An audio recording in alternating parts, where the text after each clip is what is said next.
something is holding me back. Not anymore. No flow hotter, born like globe shotter. My flow slaughter, I'm new fire in all water. Style lit, I'm stylish, so stylish, I get it. Bonjour chers auditeurs et auditrices et bienvenue à Culture Soccer. Bonjour Antoine, ça va bien? Ça va très très bien Anthony, et toi? Ah oui, ça va très bien, merci. Aujourd'hui, on va avoir une belle épisode là, au sommaire.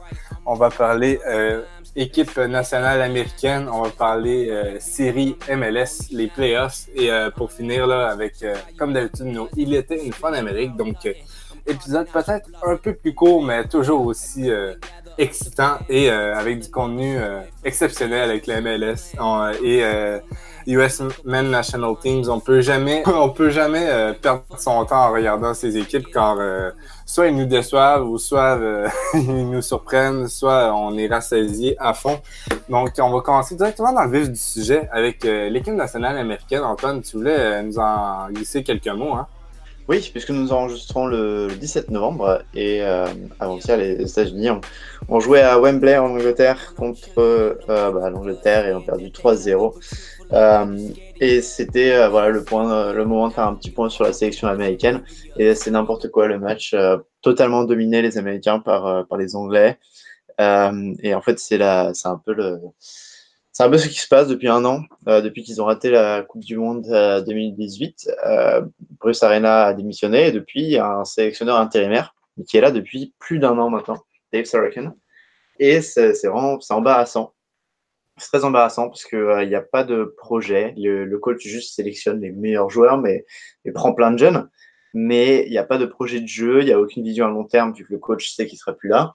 Ça fait des mois et des mois qu'on entend que la sélection américaine va avoir un nouveau coach. Ils ont apparemment auditionné plusieurs candidats. Il y en a d'autres qui n'ont pas auditionné et on ne sait pas pourquoi.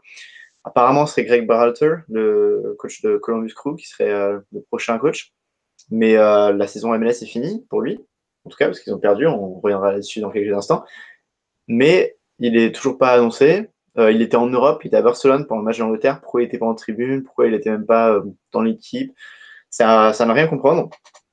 Et donc voilà, peu de choses à retenir. En fait, ça fait un an qu'ils font des matchs amicaux qui ne servent absolument à rien, puisque de toute façon, il n'y a pas un coach qui met sa vision en jeu. Enfin, c'est-à-dire que pendant ces matchs, oui, il y a eu des très bonnes performances depuis un an, par exemple Timothy Weah, le jeune du PSG, par exemple. Mais imaginons que le prochain coach arrive et dise ah non, je ne veux pas jouer avec lui, il n'est pas dans mon projet. Comment on fait? Même chose pour Will Trapp, le milieu de Columbus, qui joue pas mal en 6 avec les États-Unis. Comment on fait si dans un an, le nouveau coach ne veut absolument pas de lui? Donc c'est très embarrassant. La Gold Cup 2019 arrive à grands pas et il n'y a toujours aucun projet, aucun sélectionneur. Mais si on peut retenir quelques petites choses de ce match face à l'Angleterre, c'est que Christian Pulisic est vraiment le métronome de cette équipe, un numéro 10 d'exception. Et je pense que s'il arrive à trouver du temps de jeu en club, il arrivera à avoir un vrai impact sur cette équipe américaine. Il était très très bon contre l'Angleterre. Vraiment très technique, dynamite un peu les lignes adverses. Et il a donné beaucoup de plaisir aux spectateurs, je pense.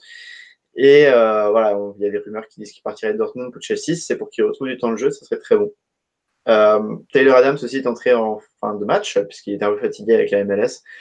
C'est très bon de le voir, il a été très, très intéressant en rôle de milieu défensif, même s'il peut jouer aussi latéral. Donc, à mon avis, il sera très intéressant dans les prochains matchs. Will Trapp aussi était assez bon. Et Weston McKennie aussi, qui a mis beaucoup de pression sur cette équipe anglaise. Un des seuls qui a joué 90 minutes. Les autres, en fait, au bout du 2-0, ils sont un peu arrêtés. Mais lui, il était vraiment très bon. Mais voilà, il faut un plan, il faut un sélectionneur qui anime ses joueurs et qui montre un peu sa vision. Il faut aussi, j'aime beaucoup les jeunes et mettre des jeunes, mais il faut aussi remettre 2 ou 3 vieux qui un petit peu lead ce groupe en termes de caractère, parce que des jeunes tous ensemble, ça sert à rien s'il n'y a pas des vétérans pour leur apprendre un petit peu le métier avec. Donc voilà, s'il faut, faites revenir Altidore, Bradley pour quelques matchs et à mon avis, ça pourra faire vraiment du bien à cette équipe nationale. Anthony, est-ce que tu as un point de vue là-dessus? Ben, en fait, moi, là, pour revenir un peu sur le sélectionneur, j'ai vraiment l'impression que les États-Unis, depuis longtemps, ils n'ont pas de plan. J'ai appris que des entraîneurs comme Pete Vermees, Jesse March n'avaient même pas été interviewés pour le poste. C'est une aberration exceptionnel. Je n'arrive pas à croire. Et je pense que c'est surtout que les États-Unis ont mis Sarah Shan en lui disant essaie de créer une cohésion avec des joueurs que tu penses qui pourraient devenir des piliers avec la sélection. Parce que j'ai l'impression qu'il fait rien. Là. L'équipe se ressemble pas mal toujours. Oui, les jeunes ont du talent, mais je pense que c'est ça. Il veut montrer les jeunes peut-être au prochain sélectionneur, parce qu'on s'entend qu'il y a des joueurs peut-être plus expérimentés et tout le monde sait qu'ils ont leur place, mais ils ne sont pas encore là. C'est tout comme un Brooks n'est pas là à tous les rassemblements, mais on sait qu'on a besoin de lui pour être compétitif. Non, même pour les joueurs, c'est hyper frustrant parce qu'ils viennent pour des amicaux qui n'ont aucune valeur. Parce que du jour au lendemain, le prochain sélectionneur peut dire bah non, enfin, je m'en fiche que tu aies joué contre cette équipe, parce que de toute façon, c'est moi le nouveau, c'est moi qui décide. Tu vois. Donc, même pour les joueurs, c'est hyper agaçant. Pulisic, après le match, était en train de dire à la presse oui, il nous faut vraiment un projet, parce que là, on n'a pas de projet, on fait juste des amicaux qui n'ont aucun sens. Et d'ailleurs, je ne sais pas qui a choisi les amicaux, mais la personne qui est à la fédération américaine s'est dit bah tiens, un an après ne pas être qualifié pour la Coupe du Monde, on va avoir un effectif tout nouveau pour affronter l'Italie, l'Angleterre, ils ont affronté aussi le Pérou, la Colombie, ils avaient affronté la France aussi il n'y a pas longtemps. Enfin, je veux dire, c'est une aberration d'affronter des adversaires pareils alors que tu es en train de construire un effectif. C'est vraiment mettre ces jeunes, les jeter sans projet face à des adversaires beaucoup trop forts pour eux. L'Angleterre ne joue pas du tout sa première équipe et ils étaient en train de maîtriser totalement les Américains. Oui, exactement. C'est exactement ça que j'allais dire. Là, les États-Unis auraient dû mettre des amicaux avec des petites équipes des Caraïbes, là, pas trop connues, là, pour mettre les jeunes en confiance avec le maillot américain. Mais c'est ça. Au départ, on pourrait regarder le duel, un 3-0 contre Angleterre, c'est pas un mauvais résultat. Mais quand tu vois que, comme tu viens de le dire, c'est pas l'alignement partant, quand tu vois qu'il y a eu seulement 39% de possession, l'Angleterre a fait plus que 3 fois plus de tirs cadrés. C'est vraiment... au moins, il n'y a pas eu de carton, là, mais personne ne voulait être là, j'ai l'impression. Là, oui, et puis les occasions américaines n'étaient pas hyper bien construites non plus. Pas mal de contre-attaques, pas mal de coups de pied arrêtés. C'est vraiment... c'est pauvre. Et puis ça montre que voilà, il n'y a aucun projet. On met Tyler Adams à la fin parce qu'il est bon, mais on le met pas avec... on le fait pas jouer au début de match, et on aurait dû faire jouer en début de match, même si tu veux l'économiser, tu fais jouer une mi-temps, et puis tu fais jouer avec Pulisic un petit peu, avec Weah, avec des mecs qui ont vraiment construit son effectif, mais là, non, on donne un peu de minutes à lui, à celui-là, sans vraiment vision du projet. C'est pas bon pour le futur, et la Gold Cup, même si ce n'est pas la compétition la plus dure à remporter, la plus renommée, elle arrive bientôt, et toujours pas de coach. Le coach va devoir faire en 6 mois tour d'effectif, en quelques matchs amicaux, et construire une bonne sélection pour la Gold Cup, et ça va être très compliqué pour lui. Oui, et c'est surtout que les États-Unis n'auront aucune marge de manœuvre. Si le sélectionneur, ça devient être Greg Berhalter, il n'a jamais été sélectionneur. On ne sait pas s'il a sélectionneur. Jamais ça ne marche pas avec les joueurs ou même avec la fédération. Les États-Unis vont avoir de graves problèmes pour la prochaine Coupe du Monde ou même, comme tu dis, la Gold Cup qui arrive à grands pas cet été. Ouais, c'est sûr, c'est clair. Donc, est-ce que tu avais encore un mot à dire sur cette sélection américaine assez décevante ces derniers temps? Non, franchement, voilà, j'ai un peu dit les joueurs qui m'avaient plu, les autres, ceux qui n'avaient pas plu, on peut citer Matt Miazga en défense qui, comme avec Nantes, est complètement à côté. Et Yedlin aussi, de Newcastle, qui a fait un mauvais match, qui est assez rare pour être remarqué. Mais si vous voulez regarder, il joue contre l'Italie à 21h heure française le 20 novembre, donc mardi. Donc voilà, n'hésitez pas à les regarder. Et peut-être que le match sera déjà passé quand le podcast est sorti, mais bon voilà, on aura, à mon avis, ça va être la même chose, même si l'Italie est quand même moins bonne qu'Angleterre. Oui, et si le podcast est déjà sorti à cette date-là, oui, l'Italie a gagné. N'hésitez pas à nous dire en tout cas ce que vous avez pensé de ce match, s'il est déjà passé.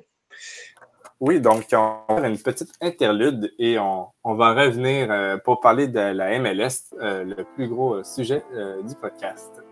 Attends. I got a bitch that look like Left Eye. And she be posted on the west side. She always say that that's the best side. So hold up, girl, I thought the best die. I got the gas, she call me Jethro. I hit her butt like shorty, let's roll. I hit my plug, he on the west coast. And shit, I heard they got the best smoke. I got a bitch that look like. On est de retour pour parler de MLS, comme dit plus tôt. On va faire un retour sur ces demi-finales et présenter ces finales de conférence. Donc, avant d'aller dans le vif du sujet, Antoine, en général, comment est-ce que tu t'étais ennuyé de ces playoffs MLS, de ces demi-finales? Non, c'était absolument dingue. Le spectacle était vraiment au rendez-vous, surtout les matchs retour. Les matchs allés nous laissaient quand même des petits résultats, mais les matchs retour étaient fous. On en parlera un petit peu plus loin, mais vraiment un très beau spectacle et j'ai hâte de voir ce que ça nous réserve pour les finales. Donc, oui, on va commencer par l'Ouest et on va commencer par, ça doit être le duel qui t'a fait le plus mal, le duel Seattle-Portland. Je vais revenir vite fait là, sur le match aller. Ça l'a terminé. Rui Diaz avait ouvert la marque à la 10e minute avant que Jérémy Boubais égalise à la 17e minute et finalement là, Blanco donne l'avance et le but de la victoire au sien à la 29e minute pour permettre à Portland de vivre dans ce duel. Je ne sais pas si tu avais un mot vite fait à dire sur l'aller avant qu'on passe sur le retour. Le match aller a été vraiment très mauvais pour Seattle parce qu'en première mi-temps, il y a deux des titulaires indiscutables de Seattle, Christian Roldan et Chad Marshall, qui se blessent en première mi-temps. Donc voilà, Seattle a complètement dominé les 20 premières minutes, but de Rui Diaz, et on a cru que c'est bon, Seattle allait gagner facilement. Et puis deux blessés, Portland qui met 2 buts, et là ça aurait pu être bien pire pour Seattle. Ils auraient pu finir à 4-1, 5-1 pour Portland. Heureusement, ils ont réussi à tenir un petit peu et ça gardait un peu de suspense pour le match retour. Oui, mais ça n'augurait rien de bon avec, comme tu viens de le dire, ces deux blessures avec des éléments très importants de Seattle. Au match retour au CenturyLink Field, Rui Diaz ouvrait la marque à la 60e minute. Il est tellement important pour Seattle cette année. Malheureusement, Blanco égalisait pour Portland et Rui Diaz permettait aux siens d'espérer la qualification en égalisant pour permettre des prolongations dans les temps additionnels. Magnifique. Le CenturyLink Field était estomaqué. Malheureusement, Darren Asprilla redonnait l'avance à Portland à la 93e minute avant que le roi de Seattle, l'Uruguayen, Nicolás Lodeiro, vraiment là, à la 87e minute, égalise pour Seattle, qui permettait alors les penalties. Mais après ces penalties, là, c'est finalement Portland qui est sorti victorieux. Pauvre Antoine, hein? Qu'est-ce que tu en as pensé de c'est un des plus beaux matchs que j'ai vu en tant que fan des Sounders.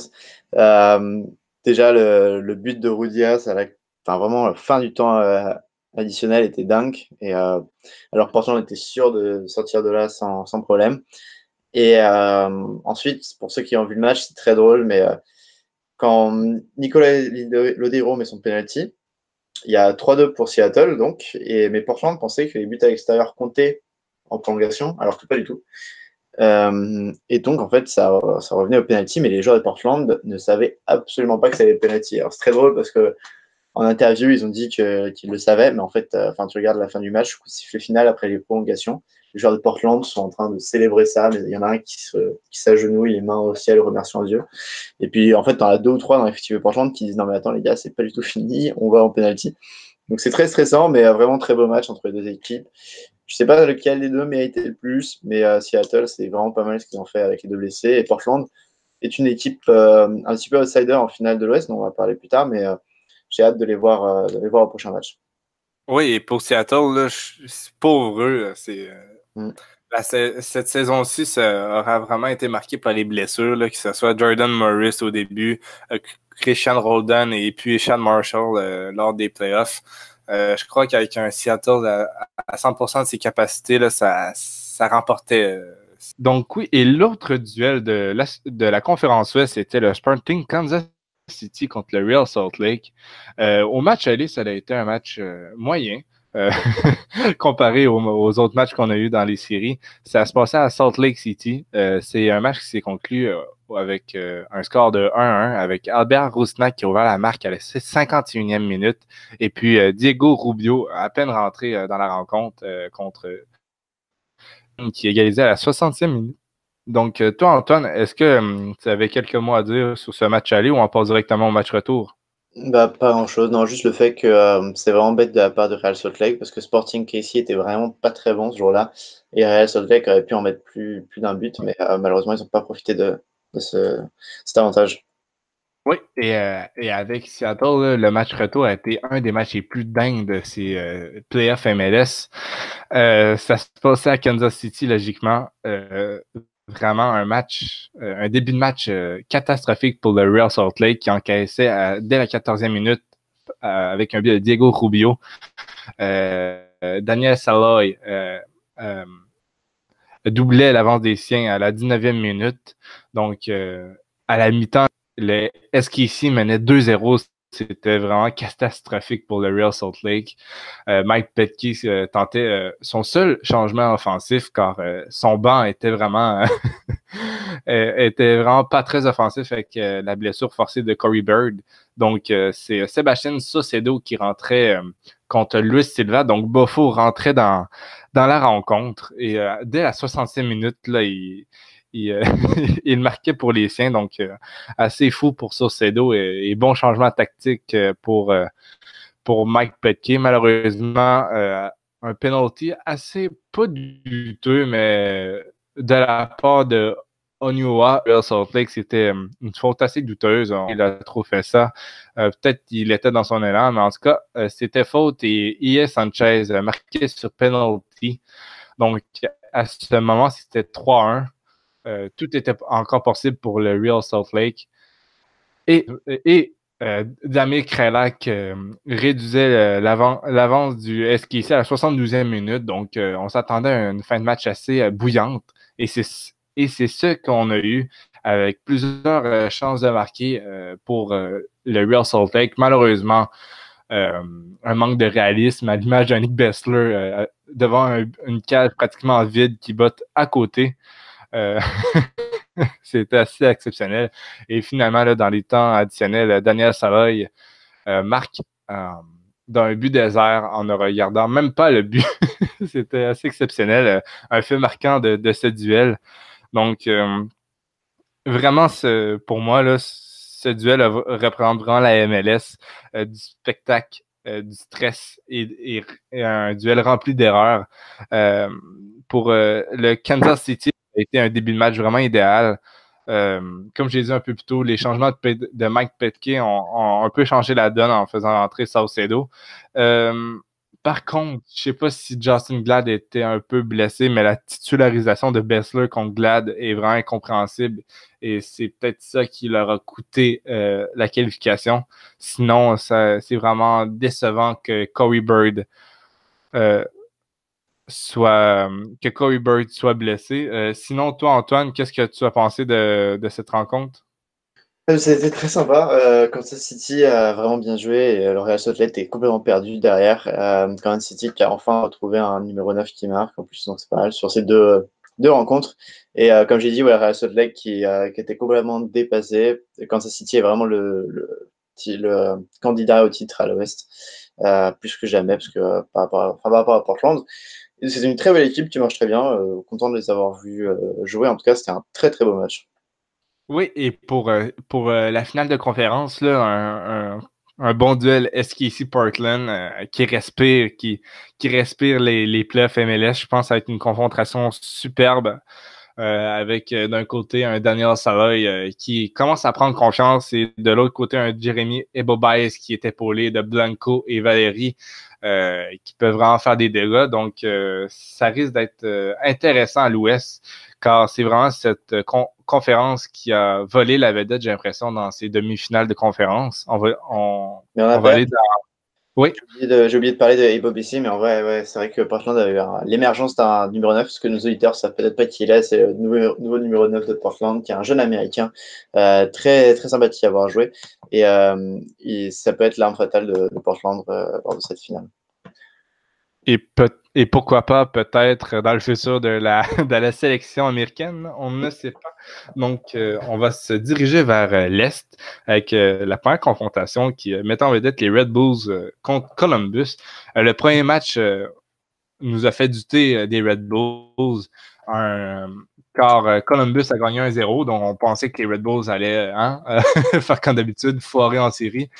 Et non, car au match retour, ça a été un 3-0, un match très dominateur de la part des Red Bulls avec Moore qui ouvrait la marque à la 17e et puis un doublé de Daniel Ryer qui se sentait en confiance en fin de match en marquant la 73e et la 76e.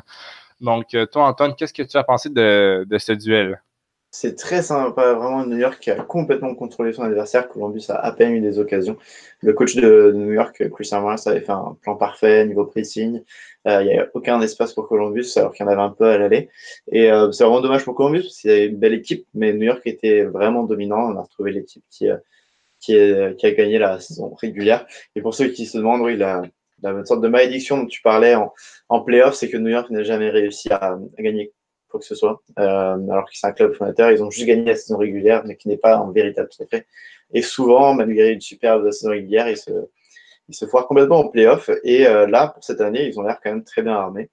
On va voir ce que ça donne en finale, mais un très très beau match après la victoire 1-0 Columbus, où Zardes avait réussi à mettre Columbus devant. Oui, et pour New York, là, pour Columbus, là, il ne doit pas être déçu. C'est vraiment le meilleur qui a gagné, tout simplement. Et pour New York, là, juste dire une petite statistique. Depuis le début des Red Bulls, lorsqu'ils perdaient au match aller, c'est-à-dire à 7 reprises, ils perdaient la série. Donc oui, vraiment, là, pour les Red Bulls, c'est un pas vers l'avant pour les séries. Donc, on va se diriger vers le dernier duel de demi-finale de conférence qui met en vedette Atlanta et le NYCFC.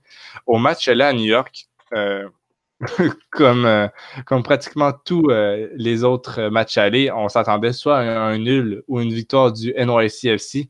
Malheureusement, là, ils ont été absents. Ça a été une victoire de 1-0 d'Atlanta grâce à, selon moi, le plus beau but de ces playoffs MLS par Eric Remedi à la 37e minute. Hein, Antoine, quel beau but! On a vu mieux.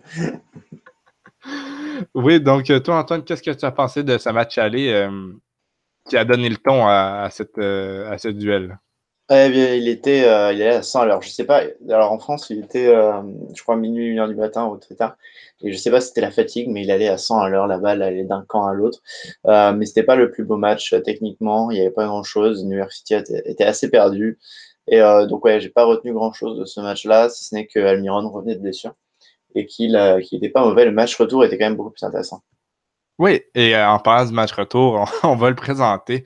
Une victoire dominatrice et assez logique de Atlanta.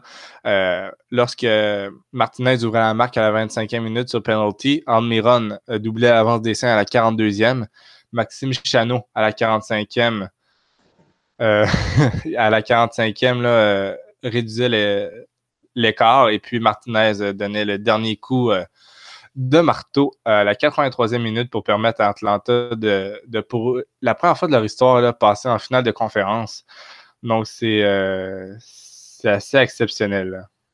Oui, et puis c'est un très beau match pour le coup, le 3-1. Et le coach de New York City aussi, par contre, a fait des choix déplorables. Il a un très bon attaquant, non pas très bon, mais un attaquant, on va dire, athlétique qui aurait pu peser sur la défense d'Atlanta, qui s'appelle Berget, qui vient du Nord, un Scandinave qui est vraiment très physique, et il n'avait même pas mis dans les 18. Il a préféré un Argentin, Castellanos, qui a fait un match déplorable. D'ailleurs, en conférence de presse, Dominic Torrent, le nouvel entraîneur de New York City FC, s'est embrouillé avec un journaliste qui lui posait la question sur ce joueur. Et vraiment, ça a l'air de pas aller du côté de New York City FC. La saison prochaine va être observée parce que l'entraîneur a perdu complètement ses plans et a un peu commencé à insulter le journaliste. Donc vraiment, New York City FC, on va voir comment se construit l'effectif, mais la fin de saison était très mauvaise, j'ai trouvé. Aucun projet de jeu depuis le départ de Patrick Vieira, donc ça va être bien observé. Et Atlanta United, qui n'a jamais été aussi fort, ça va être très intéressant. Le duel en finale de conférence New York Red Bulls Atlanta va être incroyable. Et on a pas l'impression que surtout le duel à l'Est va définir qui est le gagnant, parce que Atlanta et New York ont l'air bien meilleurs que Sporting KC ou Portland de l'autre côté.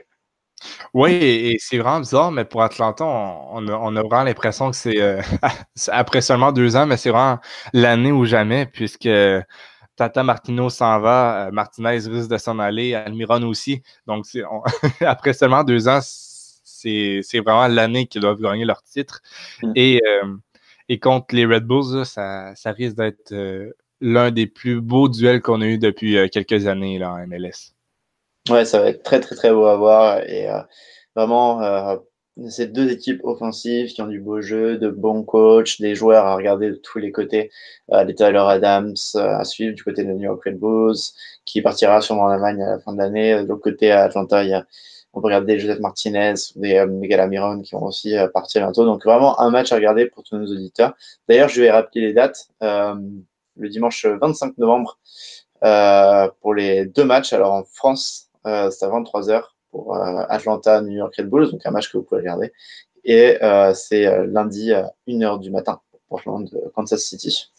Ouais, et pour moi, là, rapidement comme ça, là, une petite prévision, j'ai vraiment l'impression que les Red Bulls peuvent sortir gagnants de ce duel, car j'ai vraiment hâte de voir le duel Aaron Long, Tim Parker contre Almiron et Martinez. Je pense que c'est ça qui va donner le ton au playoff. Si Long ou Parker font quelques erreurs, là, ça risque de coûter très cher aux Red Bulls.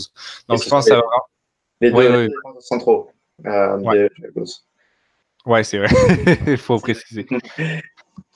Donc, c'est ce qui conclut notre segment sur la MLS. On se retrouve là pour le moment. Il était une fois en Amérique.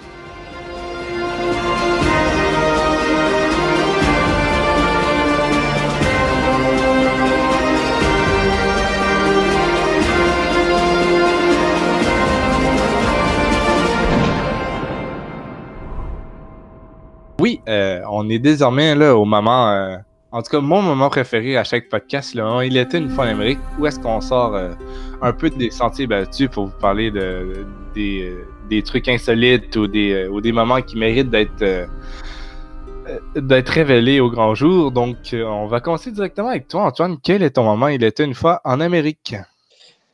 Alors, mon moment était une fois en Amérique. J'en ai parlé un peu sur mon compte Twitter personnel. Donc, si vous voulez aussi aller voir, il y a tout un thread dessus. C'est sur une nouvelle ligue qui va apparaître, encore une. Je sais, c'est un peu le bazar aux États-Unis. Dans les ligues inférieures. On vous refait le point. L'année prochaine, il y aura donc l'USL, qui est la division 2, dont Anthony parlera d'ailleurs bientôt. Mais aussi la nouvelle division 3, qui sera, en fait, la USL se multiplie un petit peu pour devenir une organisation qui couvre 3 divisions. Donc, il y aura la USL Championship en Ligue 2, la USL League 1 en D3 et la USL League 2 en D4. Mais en plus, à côté de ça, donc on a la Canadian Premier League qui va aussi commencer au Canada, dont on a déjà parlé dans d'autres podcasts. On a la NISA qui est un petit peu un projet sur le côté qui va être créé par des indépendants du soccer, mais qui a très peu de chances d'aboutir, donc je ne vais pas m'étendre dessus. Mais on a en plus la NPSL, qui est pour le moment un championnat semi-amateur, un peu équivalent à la D4, enfin, semi-professionnel, pardon, équivalent à la D4, qui a décidé de créer une division professionnelle qui serait par les meilleurs clubs de NPSL, en fait. Et la NPSL, ça a toujours été un petit peu un mouvement anti-MLS, anti-monopole. Ils ne voulaient pas que la MLS possède tout le soccer américain. Pareil pour la USL, ils sont un peu contre ça.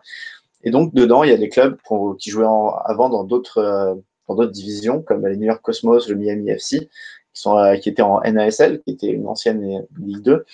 Donc, il y a ces genres de clubs. Il y a des clubs aussi extrêmement populaires comme le Detroit City FC. Je vous encourage à aller voir les vidéos de ce club qui ont des fans avec des fumigènes gigantesques. Donc, voilà. Il y a 11 clubs qui ont créé une ligue concurrente qui ne sera pas dans la fédération américaine, contrairement à la USL et la MLS. Donc, cette division NPSL Pro n'aura pas de certification Division 1, Division 2, Division 3. Elle sera juste une ligue à part. Et elle va commencer en fin 2019 avec une sorte de coupe. Et en 2020, la première saison régulière. Donc, ça va être très intéressant à regarder. Il y a vraiment beaucoup de clubs en NPSL. Et la NPSL Pro n'aura que 11 clubs, mais il y en aura sûrement d'autres qui viendront après. Donc, ça va être très intéressant à regarder et à voir comment ça réussit à évoluer par rapport à la USL. Mais il y a des clubs historiques, il y a des clubs très supportés. Donc, vraiment à regarder, on se tiendra au courant dans le podcast comment cette ligue évolue. Oui, et vraiment, là, j'ai vraiment l'impression que ça va être comme une ligue punk des États-Unis.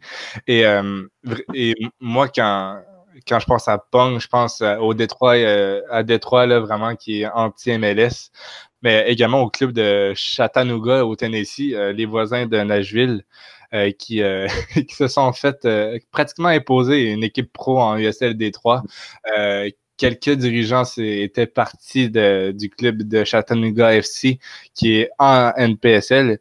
Et là, vraiment, le club, les vrais du club, là, on dirait ils se rebellisent en allant en NPSL Cup, en essayant de vraiment rivaliser avec le nouveau club pro de Détroit. Donc, oui, j'ai hâte de voir qu'est-ce que ça peut donner. Ça peut vraiment donner un second élan aux divisions inférieures, vraiment division 3 ou 4 aux États-Unis, là. Complètement d'accord, ça va être très intéressant à voir, mais beaucoup de concurrence en tout cas avec les USL. Oui, et en parlant de USL, moi, mon moment, il était une fois en Amérique. Je veux revenir sur la finale de la USL qui a été remportée par Louisville City FC contre Phoenix. Donc, c'était un peu le collectif de Louisville contre Didier Drogba et ses coéquipiers de Phoenix. Et vraiment, là, pour Louisville, ça a été une finale gagnée assez durement, puisque Phoenix était vraiment un bon rival. Mais c'est Luke Spencer à la 62e minute qui a donné la victoire au sien. On se rappelle, Luke Spencer, je n'en avais parlé au dernier podcast. Cameron Lancaster s'était blessé, Luke Spencer l'avait remplacé. Eh bien, c'est lui qui a donné la victoire et le titre au sien. C'est un deuxième titre consécutif pour Louisville et vraiment, là, va falloir revenir sur Louisville qui devient de plus en plus là, un modèle des divisions inférieures et une dynastie en USL. Ouais, c'est vraiment une équipe très intéressante et qui a essayé d'accéder à la MLS, je pense, même si le territoire est assez compliqué, parce qu'ils sont entre plusieurs franchises MLS, mais c'est un très beau projet et ils vont doucement, mais sûrement, ils augmentent petit à petit. Ils vont avoir un nouveau stade en plus, il me semble. Ouais. Ouais, un nouveau stade, là, et j'ai l'impression que ça peut être à l'image, par exemple, des Cosmos à NASL, mais vraiment un club de division inférieure qui réussit à trouver un modèle pour toujours garder la popularité et tout. J'ai l'impression que Louisville mériterait d'être un peu plus médiatisé à travers nos médias, que ce soit en France, au Canada. Je trouve que les gens n'en parlent pas assez, mais c'est un peu normal, c'est division inférieure, mais c'est vraiment un modèle et tous les clubs de division inférieure devraient s'en inspirer. C'est certain, et vraiment une belle équipe encore, comme tu as dit. Et du côté de Phoenix, d'ailleurs, Drogba tout le monde disait que c'était son dernier match avec Phoenix, et puis il a tweeté le lendemain un tweet avec la vidéo de Leonardo DiCaprio dans le Loup de Wall Street qui dit I'm not fucking leaving, je vais pas partir, je reste. Donc je sais pas s'il restera en USL à Phoenix ou quoi que ce soit, mais j'ai pas l'impression qu'il prenne sa retraite au final. Ouais, on va voir ça dans les prochaines semaines ou les prochains mois, mais c'est ce qui conclut un nouveau épisode de Culture Soccer. Hein. On vous le rappelle, allez voir les autres podcasts de Lucarne Opposée, que ce soit Bola Latina, l'AFC Corner ou Efrekia. Sinon, si vous êtes passionné de lecture et de culture foot, il y a les magazines Lucarne Opposée, le magazine 4 qui est sorti précédemment il y a quelques mois et très bientôt le magazine 5 à ne pas manquer avec on parlait de USL tantôt, on va pas en dire plus, mais vraiment à ne pas rater avec un article de moi et Antoine dedans et beaucoup plus là, avec les journalistes de Lucarne Opposée qui sont comme à l'habitude vraiment talentueux et vraiment le magazine 5 va être quelque chose, hein, Antoine? Oui, j'ai très hâte de le voir. Il célébrera bien la culture de Lucarne opposée. Ouais, donc merci et à la prochaine. Yeah, so come and take it off from me. Yeah.